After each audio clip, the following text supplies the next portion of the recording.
Moikka taas kaikille uusille ja vanhoille seuraajille.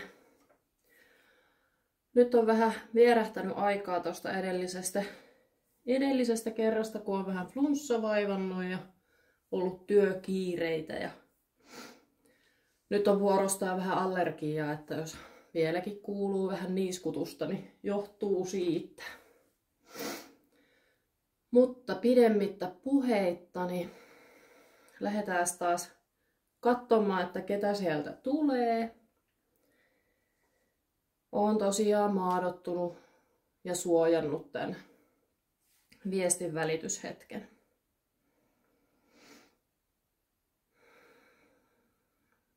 Ensimmäisenä tähän näyttäytyy romaaninainen.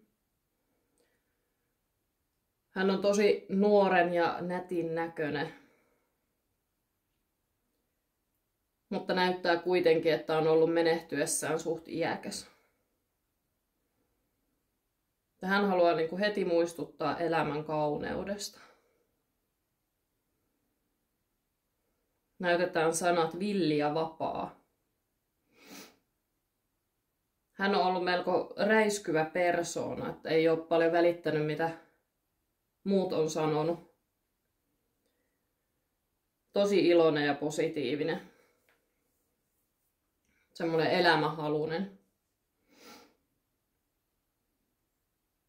Tähän näytetään semmoista pientä poikaa. Olisiko jotain 8-vuotias. Seisoo hänen vieressään ja tällä pojalla on puku päällä ja oikein siististi kammattu tukka. Tästä tulee semmoinen vaikutelma, että tämä poika on niin kuin hänen ainut lapsi. Ja on täällä vielä. Toki hän on jo aikuinen mies. Tällä miehellä on 2 tyttölasta. Mutta ne ei ole kovin isoja vielä. Näytetään noin 4-6-vuotiaita. Tulee, että mummo halusi tuoda viestiä, että on ihanaa katsella teidän elämää täällä. Ja on hyvin ylpeä pojastaan, että minkälaiseksi on kasvanut. Naureskelee ja sanoo, että ajattelin välillä, että miten tuo retku tulee pärjäämään. Mutta hyvinhän siinä lopulta kävi ja nauraa vielä. Sanoo, että kaikella rakkaudella. Sitten hän vilkuttaa ja lähtee pois. Kiitos hänelle.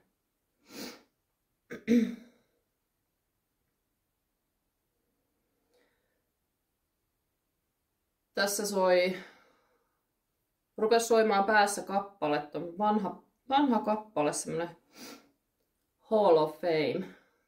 En tiedä sanooko tämä jollekin jotakin. Mutta kannattaa käydä kuuntelemassa, jos siellä on joku viesti. Seuraavaksi tähän tulee mies.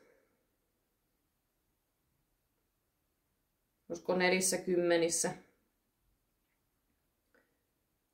Siinäkin seisoo lapsi vieressä. Mutta tämä lapsi on vähän kauempana.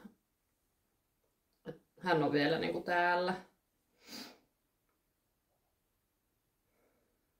Tässä on tosi outo.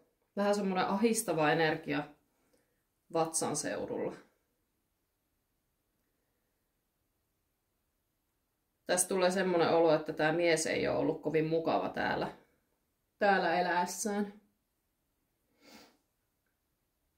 Hän näyttäytyykin pääkumarassa ja on tosi surullisen oloinen.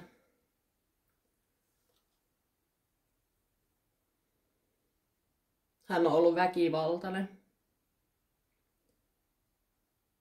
Ja sanoo, että ei osannut oikein elää muullakaan tavalla. Ja tulee vaan lause, että opit, jotka sain. Eikä hän tarkoita syyttää ketään, vaan haluaa kantaa vastuunsa ja sen takia tuli tähän, että voisi pyytää anteeksi. Sanoo, että aikaa on kulunut tarpeeksi ja on aika mennä eteenpäin. Haluaa lohduttaa, että sinussa ei ole mitään vikkaa. Ja tämä elämän karu hetki oli opettamassa molempia. Hän sanoi, että minä en halunnut oppia ja jatkan opiskelua täällä toisella puolella. Sanoi myös, että haluaa sinun tietävän, että asettamalla omat rajat ja kun päästät irti menneistä, se tuut kukoistamaan sellaisella tavalla, mitä sä et ole ikinä osannut kuvitella. Ymmärrät kyllä vielä kaiken aikanaan. Olen pahoillani ja rakastan teitä. Lähetän paljon rakkautta ja kerro pojalleni, miten paljon häntä kaipaan. Ja olen mukana hänen harrastuksissaan aina. Kiitos, että sain tuoda tämän viestin. Ja kiitos hänelle, että hän tuli. Ei ole helppo tilanne kummallekaan.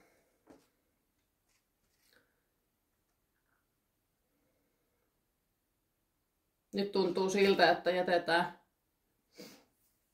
jätetään tää tähän. Ja ajattelin, että en nosta kortteja tänään.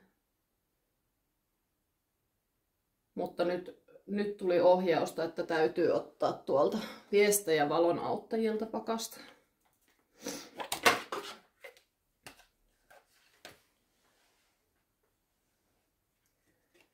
Ja eipä tarvinnut sekoitellakaan yhtään, vaan sieltä lensi heti 2 korttia.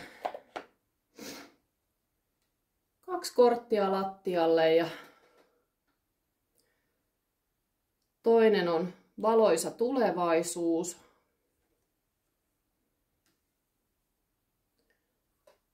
Ja toinen on unelmat.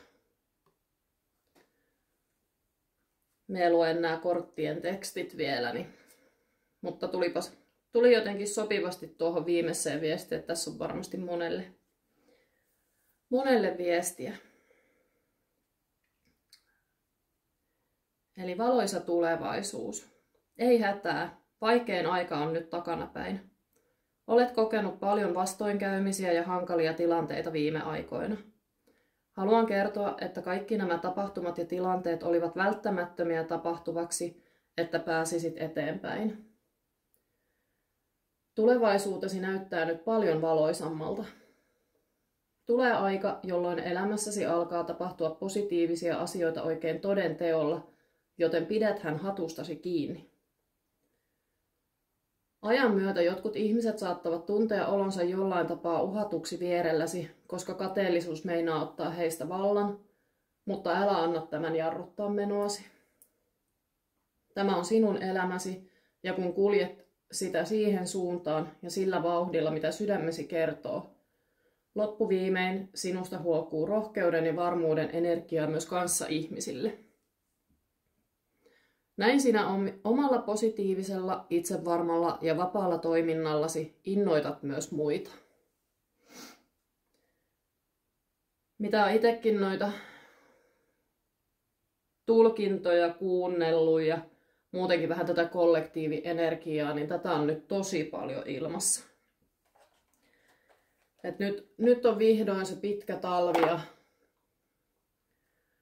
pimeä synkkä aika niin sanotusti ohi, että on käyty läpi niitä omia varjoja ja nyt pidetään se katse ja suunta kohti sitä positiivista lopputulosta, niin se on aivan varmasti tulossa. Sitten tuli vielä unelmat-kortti, mikä nyt sopii tähän tosi hyvin kaveriksi. Niin tässä sanotaan, että kurkota tähtiin ja me autamme sinua. Aseta haaveesi omien rajojesi yläpuolelle, niin korkealle, että itseäsikin jo huimaa, ja me olemme kanssasi. Luota koko voimallasi haaveidesi toteutumiseen. Tiedä, Sinä ansaitset kaikkien korkeimpienkin unelmiesi toteutumisen. Sinä olet niiden arvoinen ja sinä pystyt siihen. Toimi aina kaikkien korkeimmaksi parhaaksi ja tukemme sinulle on rajaton. Kyllähän tämä vahvisti vaan edellistäkin viestiä. Ja on pakko myöntää, että ei sitä itsekään aina osannut oikein kuvitella ja elää niin positiivisella mielellä, mutta aika ja elämä on vähän opettanut, että kun oppii vaan päästämään irti, niin kyllä sieltä sitä parempaakin on tulossa. Ei ikinä kannata menettää sitä toivoonsa. Ihanaa, kun jaksoitte kuunnella ja katsoa. Ja lähetän kaikille tosi paljon valoa ja rakkautta. Ja kyllä meillä se parempi tulevaisuus siellä jokaisella vielä on edessäpäin. Kiitos.